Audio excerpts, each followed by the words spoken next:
यवतमाळ जिल्ह्यात 2025 हे वर्ष कायदा आणि सुव्यवस्थेच्या दृष्टीनं निर्णायक ठरले असून गुन्हेगारीच्या विविध प्रकारात बरीच घट झाल्याचं पोलीस विभागानं दिलेल्या आकडेवारीनुसार स्पष्ट झालंय। 2024 मध्ये यवतमाळ जिल्ह्यातील एकूण गुन्ह्यांचं प्रलंबित प्रमाण 23% होतं, तर 2025 मध्ये पोलिसांच्या प्रभावी कामगिरीमुळे हे प्रमाण थेट 60% खाली आलंय। तर शारीरिक स्वरूपाच्या गुन्ह्यांमध्ये तब्बल 19.7% घट नोंदवण्यात आली।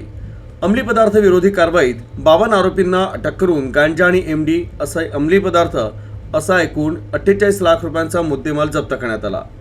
शस्त्र अधिनियमांतर्गत अवैध अग्निशस्त्रांवर मोठ्या प्रमाणात कारवाई करण्यात आली।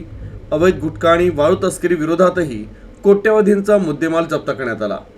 हरवलेल्या व्यक्तींच्या शोध मोहिमेत पोलिसांना उल्लेखनीय यश मिळालं। 2024 अखेर प्रलंबित आणि 2025 मध्ये नव्यानं नोंदवण्यात आलेल्या अशा एकूण 3035 व्यक्तींपैकी 2396 जणांचा शोध घेण्यात यश आलं। वर्षाअखेर अशा प्रकारची केवळ 639 प्रकरणं प्रलंबित आहे। तंत्रज्ञानाचा प्रभावी वापर, विशेष मोहिमा आणि नागरिकांच्या सहकार्यामुळे 2025 मध्ये यवतमाळ जिल्ह्यात गुन्हेगारीवर ठोस नियंत्रण मिळाल्याचं या अहवालातून स्पष्ट झालंय।